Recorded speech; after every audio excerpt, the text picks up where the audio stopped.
उसी वचन से आगे मैं जाऊंगा जो आपको पिछले संडे दिया था। पिछले संडे का वचन था कि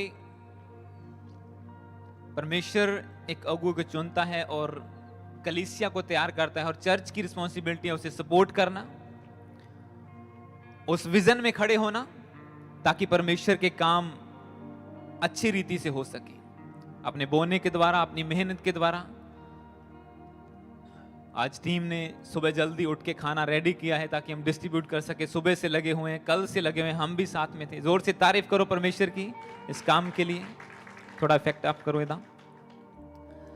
तो आइए हम आज के वचन में चलेंगे। उसके बाद क्या, जब हम एक चर्च के साथ जुड़ जाते हैं, हम एक चर्च को बनाने के लिए, स्थापित करने के लिए, बिल्ड अप करने के लिए परमेश्वर हमें चुन लेता है, प्लांट कर देता है, अपने दास के साथ खड़ा कर देता है, एक झुंड बना के हमें परमेश्वर खड़ा करता है, और उसके बाद वो कहता है कि तुम चर्च को बिल्ड अप करो। और आज उससे आगे हम देखेंगे, आज का वचन हम पढ़ेंगे लेवी व्यवस्था, लेविटिकस इंग्लिश में, चैप्टर 2 वर्स 11 से लेके 13 तक। लेविटिकस, लेवी व्यवस्था,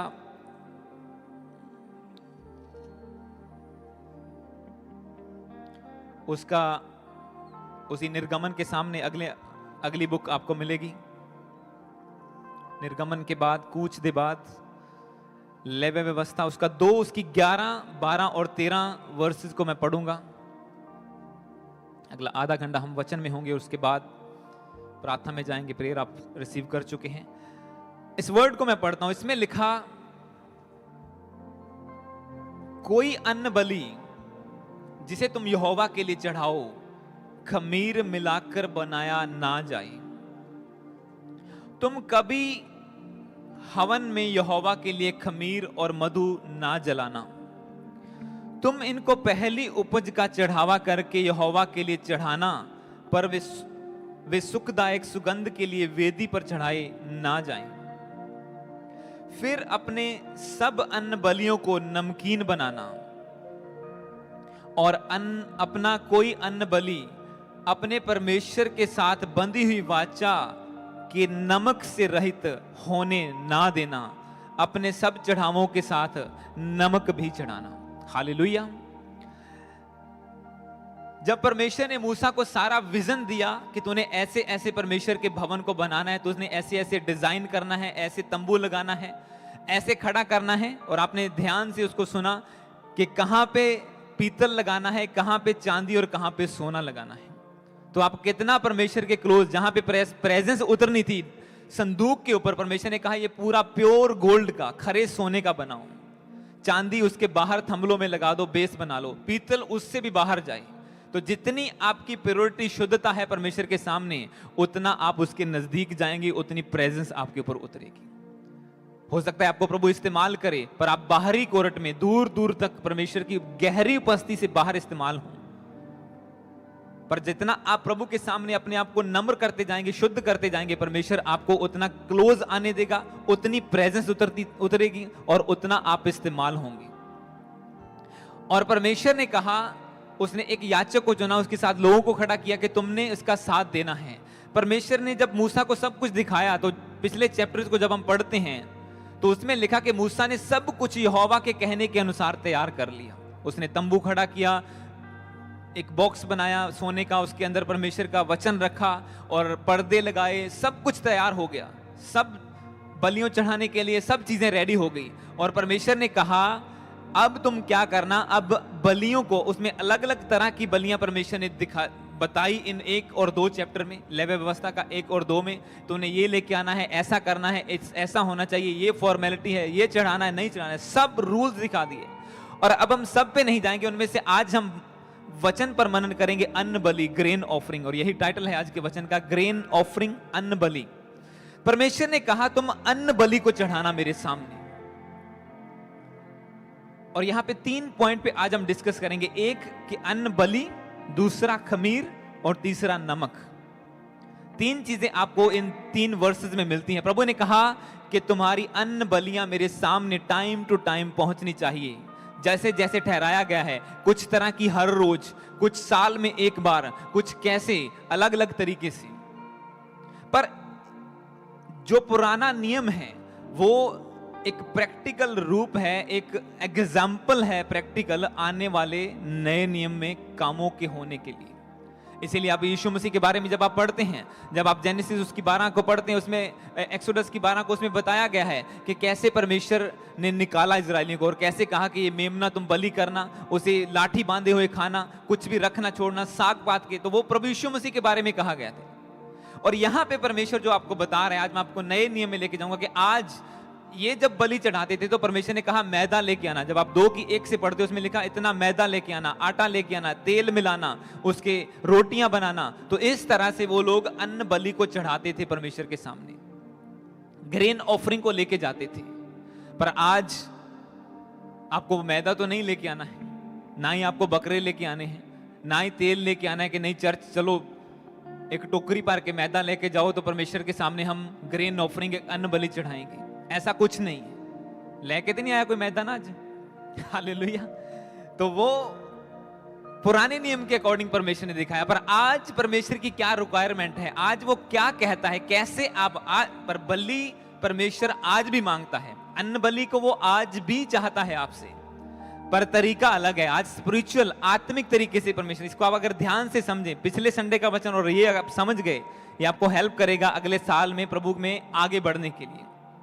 तो यहां पे 3 चीजें, एक कि परमेश्वर कहता है कि अपनी अन्न बलि को लेके आओ, दूसरा कि उसमें खमीर मिला हुआ नहीं होना चाहिए, तीसरा कि उसमें नमक मिला हुआ होना चाहिए। आप देखो परमेश्वर कितना स्पेसिफिक है। जब उसने तंबू का डिजाइन बताया, मूसा को कहा कि तूने इतने मीटर के पर्दे लगने हैं, उसमें ये रंग की कढ़ाई की जाए, ये रंग का धागा इस्तेमाल हो, यहाँ पे फीते लगें, ये इस तरह की इतने साइज की लकड़ी इस्तेमाल करना, यहाँ पे सोना लगाना, पूरा स्पेसिफिक परमेश्वर ने बताया। और इसी तरह से हमारे लिए भी परमेश्वर एक वचन के द्वारा हमें स्पेसिफिकली बताता है कि तुम्हारी आशीष कहाँ पे छुपी है। ये आशीष लेनी है तो ये करना होगा, फाइनेंशियल लेनी है टाइट बोना होगा, अगर आत्मा में बढ़ना चाहते हो आत्मा में प्रार्थना करनी होगी। ऐसे ऐसे अलग अलग काम परमेश्वर आपको अलग अलग डिजाइन बना के बाइबल में उसने बता दिए हैं। वो आपको समझ लगे ना लगे, आप बाइबल ना पढ़े, उस पर मिट्टी डर रहे तो वो आपका कसूर है। परमेश्वर ने हर बरकत का तरीका, अब परमेश्वर कहता है कि अन्न बलियों को लेके आओ। तो जल्दी से हम जो पॉइंट पे जाएंगे, 3 पॉइंट मैंने आपको बता दिए। आज कैसे हम ग्रेन ऑफरिंग चढ़ा सकते हैं परमेश्वर के सामने। रोमियो 12 उसकी 1 और 2।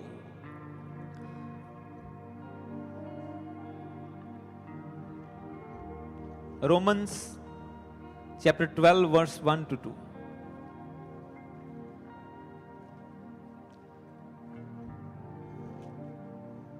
प्रेरितों के काम उसके बाद आपको मिलेगा रोमियो 12 उसका 1 और 2 वर्ष को हम पढ़ेंगे। बहुत बार मैं अपने ये वचन पढ़ा है और आज के वचन में भी शामिल है। रोमियो 12 उसकी 1 और 2 में लिखा, इसलिए हे भाइयों मैं तुमसे परमेश्वर की दया स्मरण दिलाकर विनती करता हूं कि अपने शरीरों को जीवित और पवित्र और परमेश्वर को भावता हुआ बलिदान करके चढ़ाओ, यही तुम्हारी आत्मिक सेवा है। इस संसार के सदृश ना बनो, परंतु तुम्हारे मन के नए हो जाने से तुम्हारा चाल चलन बदलता जाए, जिससे तुम परमेश्वर की भली और भावती और सिद्ध इच्छा को मालूम कर लो। इंग्लिश में लिखा कि पौलुस कहता है मैं तुमसे अपील करता हूं कि present your bodies as a living sacrifice holy and acceptable to the God which is your spiritual worship. 2nd verse में लिखा है discern what is the will of God, कि परमेश्वर की इच्छा क्या है। आज परमेश्वर का वचन आपको क्या बताता है, इसे मैं और डेप्थ में लेके जाऊंगा। आज परमेश्वर आपसे मैदा, आटा और तेल नहीं मांगता। वचन कहता है कि अपने शरीर को ही जीवित बलिदान करके, यानी कि गला काट के जिंदा बलिदान करके परमेश्वर के सामने चढ़ा दो, ताकि तुम उसकी इच्छा को मालूम कर लो कि परमेश्वर चाहता क्या है तुमसे। जब लोगों को पता करना होता था कि परमेश्वर ये प्रॉब्लम हमारे ऊपर आई है इजराइलियों को, ये किस वजह से आई है, तो वो बलिदान लेके जाते थे। मिलाप वाले तंबू में मूसा और हारून जो याचक थे वो लेके जाते थे बलिदान को, कि परमेश्वर की इच्छा को जाने के प्रभु हमें कहां गलती हुई, हमें गाइड कर, अगुवाई कर। आज परमेश्वर का वचन कहता है कि अगर तुम्हें गाइडेंस चाहिए, तुम्हें क्या करना है, ये प्रॉब्लम कैसे दूर होगी, आगे कैसे बढ़ोगे, तो परमेश्वर ने कहा अपने शरीर को जीवता पवित्र बलिदान करके परमेश्वर के सामने चढ़ा दो, ताकि तुम उसकी इच्छा को मालूम कर लो कि तुम किस लिए चुने गए हो। प्रभु की इच्छा क्या है आपके लिए, वो आपको कहां तक लेके जाना चाहता है, कहां सेवा में इस्तेमाल करना चाहता है। क्या आप जॉब ज्यादा करें, ज्यादा बिजनेस करें और परमेश्वर की फाइनेंशियली सेवा करें फाइनेंस के साथ, या फिर आप पुलपट पे वर्शिप करें, या आप बजाएं या गाएं, क्या चाहता है प्रभु आपसे।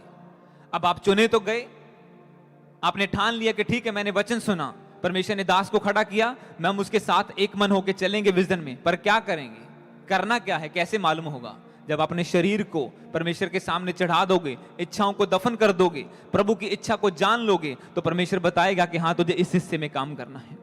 बहुत से लोगों के गिफ्ट छुपे हुए थे, पर उन्हें बार बार बोल बोल के गाइड कर करके, आज आप वर्शिप टीम को भी देख रहे हैं, इन्हें गाइड किया गया, साल लगे, पर ये आज खड़े हैं वर्शिप करने के लिए। हालेलुया।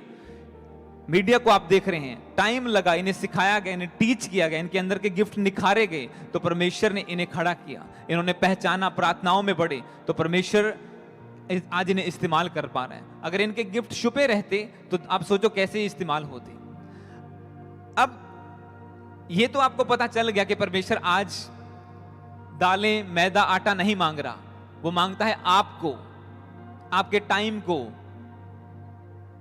आपके मन को, कि तेरा मन मेरी ओर लगा रहे।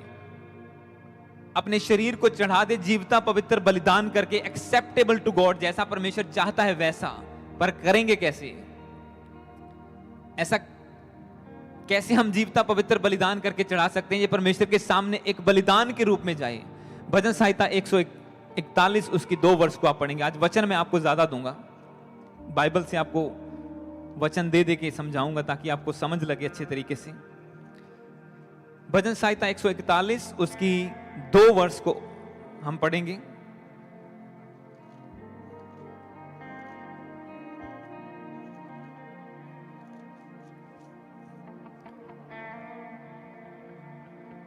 Psalms 141 verse 2।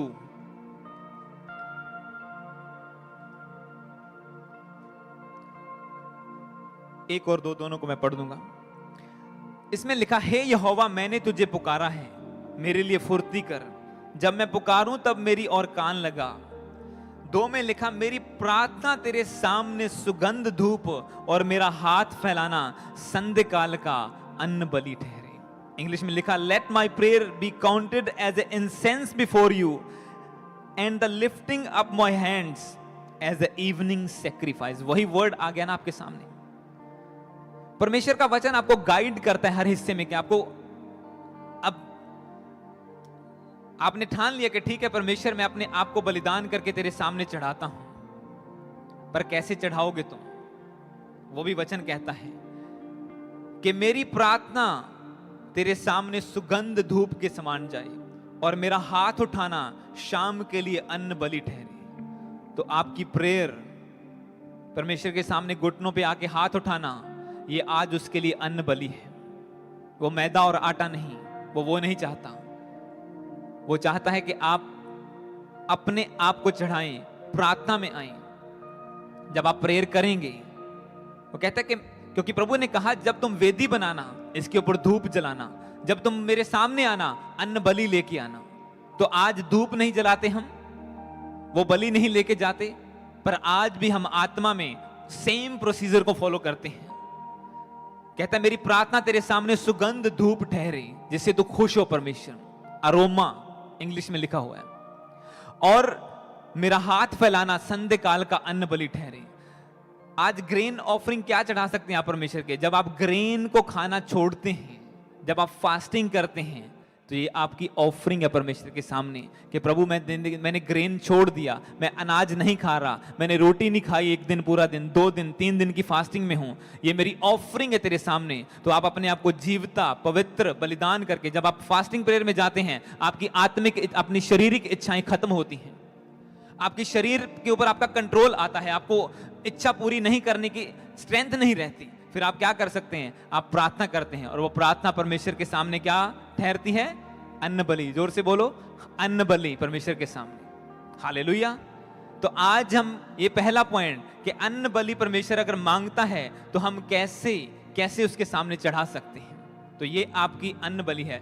मेरी प्रार्थना, मेरे साथ इसको बोलो, आप पढ़ेंगे, बोलो, परमेश्वर मेरी प्रार्थना तेरे सामने सुगंध धूप और मेरा हाथ फैलाना शाम का अन्न बलि ठहरे। तो आज जब आप प्रार्थना करते हैं सुबह शाम परमेश्वर के सामने हाथ फैलाते हैं तो वो उसे एक्सेप्ट करता है, ये उसे खुश करता है कि हाँ ये ऑफरिंग लेके आया है। क्योंकि परमेश्वर ने जो प्रोटोकॉल ठहराए थे पुराने नियम में, अगर कोई बिना ऑफरिंग के करप्शन के साथ उस मिलाप वाले तंबू में चला जाता था तो उसकी डेथ हो जाती थी। हारून के दोनों बेटे इसी कारण मारे गए। याजक के बेटे याचक बने, पर जिस प्रोटोकॉल को परमेश्वर ने ठहराया था उसके सही तरीके से नहीं गए प्रभु के सामने। वचन में लिखा वेदी से आग निकली और दोनों वहीं पे मारे गए।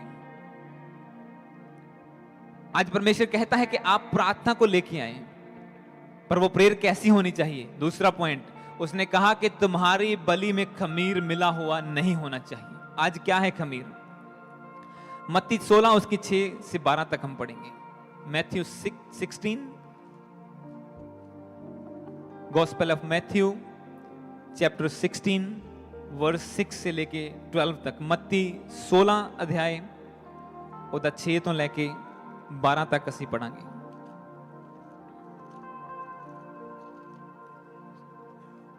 उसका 6 से लेके 12 तक। हालेलुया। इस वचन में लिखा, यीशु ने उनसे कहा, यीशु ने उनसे कहा, देखो फरीसियों और सदूकियों के खमीर से सावधान रहना। किससे? खमीर से। फिर से पढ़ेंगे। यीशु ने उनसे कहा, देखो फरीसियों और सदूकियों के खमीर से सावधान रहना।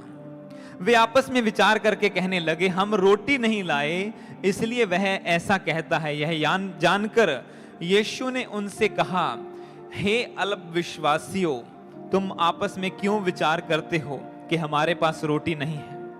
क्या तुम अब तक नहीं समझे? क्या तुम्हें उन 5,000 की 5 रोटियां स्मरण नहीं? और ना यह कि तुमने कितनी टोकरियां उठाई थी? और ना उन 4,000 की 7 टोकरियां? और ना यह कि तुमने कितने टोकरे उठाए थे? तुम क्यों नहीं समझे कि मैंने तुम्हें रोटियों के विषय में नहीं कहा, परंतु यह कि तुम फरीसियों और सदूकियों के खमीर से सावधान रहना। तब उनकी समझ में आया कि उसने रोटी के विषय में नहीं, रोटी के खमीर से नहीं, पर फरीसियों और सदूकियों की शिक्षा से सावधान रहने के लिए कहा है। हालेलुया। परमेश्वर ने कहा कि तुम्हारे अन्न बलि में खमीर मिला हुआ नहीं होना चाहिए। वो तब रियल वाली रोटियां चढ़ाते थे, रियल वाला मैदा चढ़ाते थे, गूंद के उसकी रोटियां बना के। तो प्रभु ने कहा, जब मेरे सामने आए इसमें खमीर नहीं मिला होना चाहिए, क्योंकि खमीर क्या करता है? वो उसे खराब करता है, लॉन्ग लास्टिंग नहीं है रहती वो। और इसीलिए प्रभु आज कहता है, यीशु ने कहा कि तुम भी जो आज के विश्वासी हो, तुम भी खमीर से सावधान रहना। प्रभु ने चेलों को कहा कि तुम खमीर से सावधान रहना, तो उन्होंने भी वही सोचा कि यार रोटी नहीं लाती, हम रोटी कितों खावांगे? जो सदूकी खाते हैं वो तो सारी खमीरी हुई होती हैं, तो हम कहां से खाएंगे रोटियां? अनलेमन ब्रेड हम कहां से लेके आएंगे वो ब्रेड को? तो प्रभु ने कहा कि तुम क्यों चिंता करते हो? मैं रोटी के लिए नहीं कह रहा हूं। आज मैं रोटी के खमीर की बात नहीं कर रहा हूं जो मैं पुराने नियम में रोटी के खमीर की बात की जाती थी। मैं तुम्हें शिक्षा से, कौन सी शिक्षा, किसे सुनते हो, किसके पीछे चलते हो, तुम इससे सावधान रहना। क्योंकि आज भी चर्चों में, पास्टर्स में, विश्वासियों में सदूकियों और फरीसियों की आत्मा काम करती है। वो बाहर से धर्मी ठहरते हैं, पर बाइबल कहती है कि वो अंदर से कब्र के समान है। वो कब्र के समान है जब बाहर से सफेद कली फेरी हुई दिखती है, व्हाइट वॉश्ड है, पर अंदर उसके कीड़े और गंदगी और स्मेल है। प्रभु ने कहा, ऐसे लोगों की शिक्षाओं से, ऐसे खमीर से तुम सावधान रहना। कहीं खमीरे ना जाना कि हाँ ये वचन को गोल मोल करके मेरे फायदे के लिए बता रहा है कि तुझे टाइट नहीं देना पड़ेगा, तुझे लगातार चर्च आने की जरूरत नहीं है, गैर भाषा शैतानी है, तो उसकी बातों में तुम फंस जाओ। वचन कहता है कि you have to be careful उस खमीर से जो दुनिया में चल रहा है, जो सोसाइटी में चल रहा है, इवन जो क्रिश्चियनिटी में चल रहा है। हाँ, तुमने बपतिस्मा लिया, प्रभु के पीछे चले, पर प्रभु कहता है सावधान रहो। प्रभु अपने चेलों को कह रहा है, तुम बताओ, जो 24 घंटे उसके साथ रहते थे। तो आज कितना ये वचन अप्लाई होता है कि you have to be careful उस खमीर से जो तुम्हारे चारों ओर है, जो धोखाधड़ी। क्योंकि प्रभु ने कहा बहुत सारे धोखा देने वाले भविष्य वक्ता आ जाएंगे, झूठे पास्टर, झूठे लोग उठ खड़े होंगे और कहते हैं कि नहीं, हमारी शिक्षा सही है।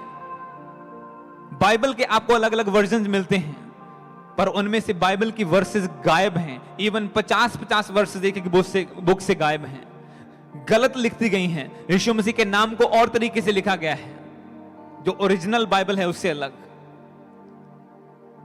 अपनी अपनी बाइबल अलग तरीके की निकाल रही है। कोई ये बाइबल, मैं यहां पे नाम तो नहीं, अलग अलग बाइबल्स आ चुकी हैं। मेरे घर में भी लोग देने के लिए आए थे, पर परमेश्वर ने कहा नहीं, मैंने उसे उठा के बिन में फेंक दिया।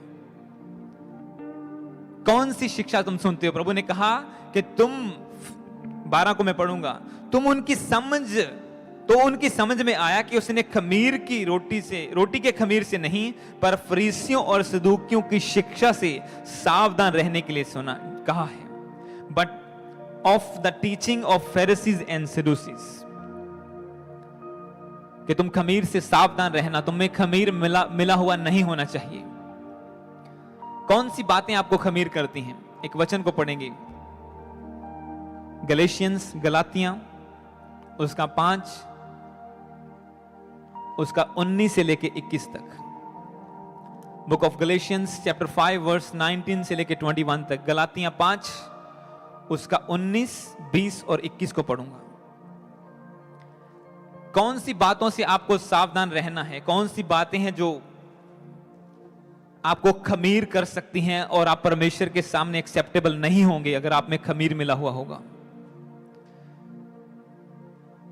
19 में लिखा, गलातियां 5 उसकी 19, शरीर के काम तो प्रकट हैं, अर्थात व्यभिचार, गंदे काम, लुचपन, मूर्ति पूजा, टोना, बैर करना, झगड़ा करना, जेलसी रखनी, क्रोध करना, विरोध करना परमेश्वर के काम का, दूसरों में फूट डलवाना, इधर की बात उधर करके, विधर्म, डाह करना, मतवालापन, दारू पी के उड्डे फिरना, लीला क्रीड़ा और इनके जैसे और काम हैं। इनके विषय में मैं तुमसे पहले कह देता हूं, जैसा मैं पहले कह चुका हूं, कि ऐसे ऐसे काम करने वाले परमेश्वर के राज्य के वारिस ना होंगे।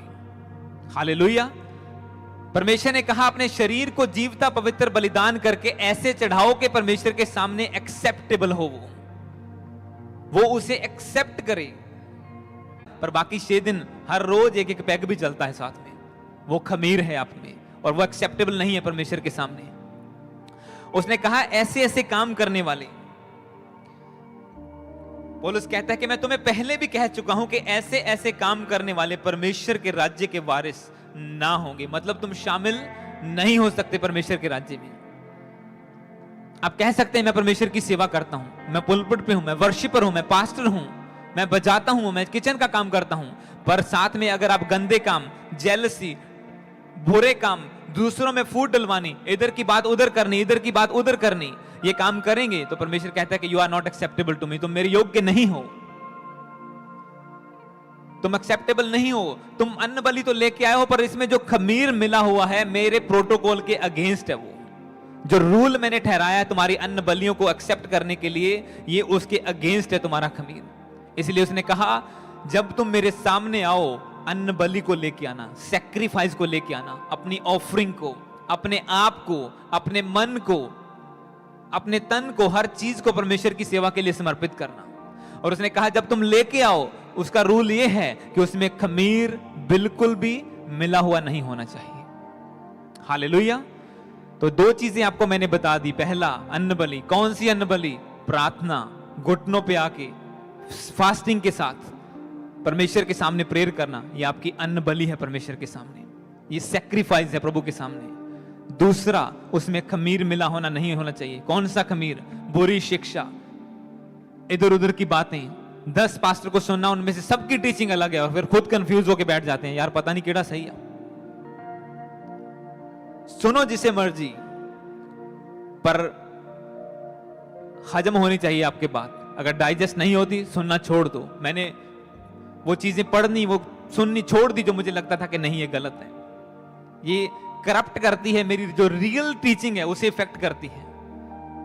तो तुम्हारा खमीर फिर बुरे काम करना, ये जो लिस्ट लिखी है यहां पे बाइबल में क्या क्या है।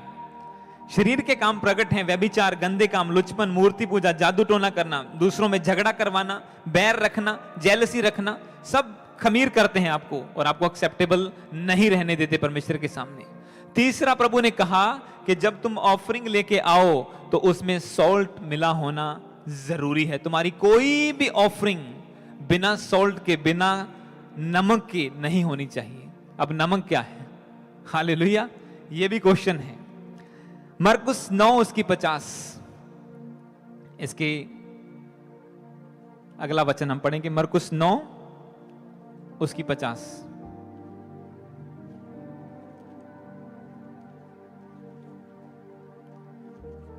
मैं book of Mark chapter 9 verse 50।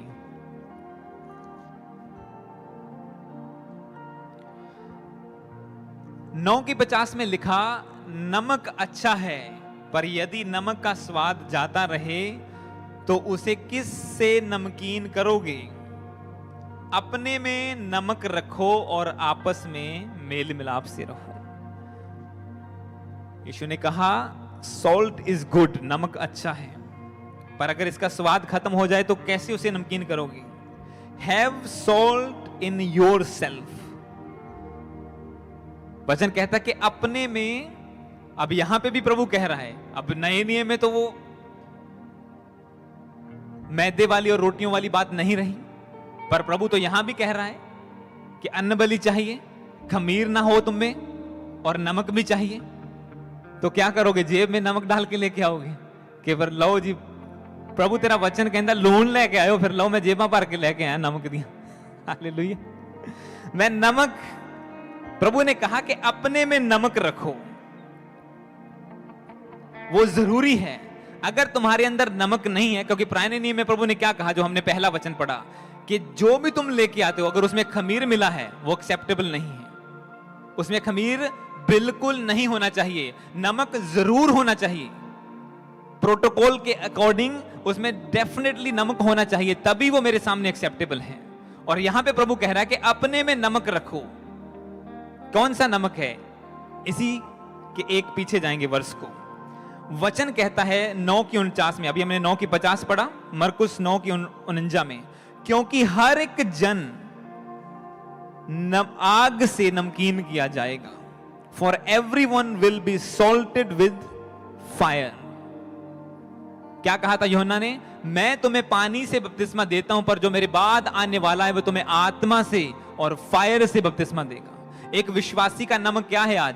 पवित्र आत्मा से भरा हुआ, उसकी आग से वो भरा हुआ होना चाहिए। नमक क्या काम करता है? वो प्रिजर्वेटिव का काम करता है, वो प्रिजर्व करता है चीजों को, वो खुद भी बचता है, खराब नहीं होता। नमक की एक्सपायरी डेट नहीं होती, बेशक लिखी हो उसमें, पर वो खराब होता है तब जब वो मॉइस्चर के कांटेक्ट में आता है। जब आप मॉइस्चर की, दुनिया की चीजों के कांटेक्ट में आते हैं, आप खराब हो जाते हैं। पर जब आप सेपरेट रखते हैं अपने आप को, दुनिया से अलग रखते हैं, परमेश्वर के लिए अलग कर देते हैं, तो आप खुद भी प्रिजर्व होते हैं और दूसरों को भी बचाते हैं। प्रभु ने कहा अगर नमक अच्छा है पर अगर उसका स्वाद खराब हो जाए वो किसी काम का नहीं है। इसीलिए उसने कहा अपने आप में नमक रखो। कौन सा नमक? क्योंकि हर एक जन आग से नमकीन किया जाएगा। पवित्र आत्मा की फायर एक विश्वासी के अंदर होनी बहुत बहुत जरूरी है, ये वचन कहता है। उसके बिना आप चल नहीं सकते सोसाइटी में, उसके बिना आप सेवा नहीं कर सकते अगर आप फायर फील्ड नहीं है, आत्मा से भरे हुए नहीं है। क्योंकि वचन में क्या लिखा है? जब आत्मा आएगा तो मैं सब बातें सिखाएगा। जब एक पास्टर आत्मा के अकॉर्डिंग नहीं चलता, वो सरदर्द है वो कलीसिया उसके लिए। जब एक विश्वासी नहीं करता, उसे वो कर नहीं पाता उस लेवल तक। जब एक बंदे को कहा जाता है तूने ये सेवा करनी है, उसे बहुत जोर लगाया जाता है पर वो नहीं कर पाता। पर वही बंदा जब प्रेयर में जाता है, बेशक अपनी मजबूरी के कारण वो फास्टिंग प्रेयर में जाता है, वही काम वो कर पाता है चर्च का। क्या फर्क पड़ा? पहले उसमें वो नमक नहीं था।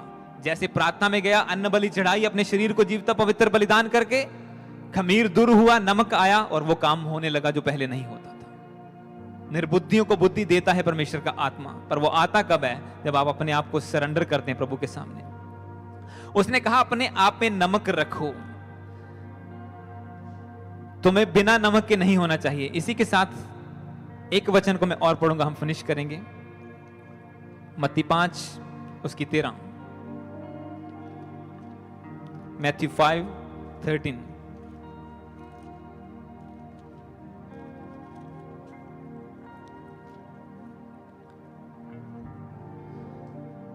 मत्ती 5:13 में लिखा, तुम पृथ्वी के नमक हो, पर यदि नमक का स्वाद बिगड़ जाए तो वह फिर किस वस्तु से नमकीन किया जाए? फिर वह किसी काम का नहीं, केवल इसके कि बाहर फेंका जाए और मनुष्यों के पैरों के तले रोन दिया जाए। ये दूसरी वार्निंग है। उसने कहा कि नमक, अपने आप में नमक रखो, पवित्र आत्मा से परिपूर्ण हो जाओ, आत्मा से भरते जाओ। आत्मा में भरोगे तुम में फायर पैदा होगी। वो फायर तुम्हारा नमक है, वो तुम्हें बचाएगी पाप से, बीमारियों से, शैतान के अटैक से। और जब तुम दूसरों के लिए प्रार्थना करोगे वो भी बचेंगे तुम्हारे साथ साथ। पर अपने में नमक रखो, पर ये वाला नहीं, टाटा सॉल्ट नहीं, वो नमक, आग वाला नमक। पिछले हफ्ते मैंने अंकल को 3 किलो नमक लेके दिया। मैं बोला अंकल नमक की कमी नहीं होनी चाहिए तुमने। हालेलुया। 3 थैलियां नमक की लेके दी। आज वचन नमक वाला आ गया, अंकल के काम आएगा नमक वो। हालेलुया। तो परमेश्वर चाहता है कि आप नमकीन हो। किससे नमकीन हो? पवित्र आत्मा की आग से। जैसे ये वचन से पहले आप हो रहे थे, परमेश्वर का आत्मा यहां पे मौजूद है। हालेलुया। तो 3 बातें कौन सी? अपने आप को अन्न बलि के रूप में परमेश्वर के सामने चढ़ाओ। दूसरा, खमीर नहीं होना चाहिए तुम में। और तीसरा, अपने में नमक होना चाहिए। प्रभु के सामने समर्पित करना है, क्या नहीं होना चाहिए, क्या होना चाहिए, वो छोड़ दो। वो चीजें, जेलसी, खिलाफत करनी, विरोध करना, सब अगेंस्ट है परमेश्वर के वचन के। चाहे वो बंदा गलत है, छोड़ो उसका विरोध करना। आप अच्छे हैं, प्रभु आपको उठा लेगा, प्रभु आपको बढ़ा देगा आगे। वो कहता है वो तुम्हारे सताने वालों के सामने तुम्हारे लिए मेज बिछाता है। वो टेबल प्रिपेयर करेगा, कपड़ा बिछा के व्हाइट के, आप बैठ यहां पे, और तुम्हारा विरोधी वो दूर बैठा देख रहा होगा कि इसे कैसा ऑनर मिल रहा है। उन्हें शर्मिंदा करेगा। परमेश्वर का वचन कहता है कि वो तेरे सताने वालों के सामने तेरे लिए मेज बिछाएगा। पर अगर तू खुद ही वफादार नहीं है, अगर नमक का स्वाद खुद बिगड़ जाए, तो फिर वो जितने मर्जी चैलेंज दे दो लोगों को, कुछ नहीं होगा। हम ये कर देंगे, वो कर देंगे, कुछ नहीं होगा। हम चर्च हैं, हम विश्वासी हैं, मैं प्रार्थना करता हूं। वचन कहता है कि अगर नमक का स्वाद बिगड़ जाए, 13 को दोबारा पढ़ूं, फिर हम इसी के साथ फिनिश कर देंगे। तुम पृथ्वी के नमक हो, you are the salt of the earth, परंतु यदि नमक का स्वाद बिगड़ जाए तो वह किस वस्तु से नमकीन किया जाएगा और किसी काम का नहीं। फिर वह किसी काम का नहीं, केवल इसके कि बाहर फेंका जाए और मनुष्यों के पैरों के नीचे आए। फिर वही लोग बोलेंगे कि बड़ा चर्च जान लग गया, हुण की हो गया। दुष्ट आत्माओं के अटैक होते हैं लोगों के ऊपर, क्रिश्चियन लोगों के ऊपर। क्यों? अपनी गलतियां। अलग नहीं करना, उन चीजों से अलग नहीं होना, उन बुराइयों से, निंदा से, चुगली से अलग नहीं होना, बुरे काम नहीं छोड़ने। बपतिस्मा ले लिया, सब कुछ कर लिया, वो बुराई में बार बार, वो वचन कहता है वो सूअर और कुत्ते की आत्मा उनमें काम करती है कि फिर वही चिक्कड़ते जाना, फिर दोबारे दोबारे। और प्रभु कहता है ऐसे लोग ना तो परमेश्वर के राज्य में शामिल होंगे, वो पैरों के नीचे रौंदे जाएंगे, वो किसी काम के नहीं रहेंगे। सेवा छोड़ दो, आप दूर की बात रहेगी, वो तो आप किसी काम के नहीं रहेंगे परमेश्वर से। तो वचन क्या कहता है? अपने में नमक रखो। हालेलुया। तो आओ फिर नमक रिसीव करो।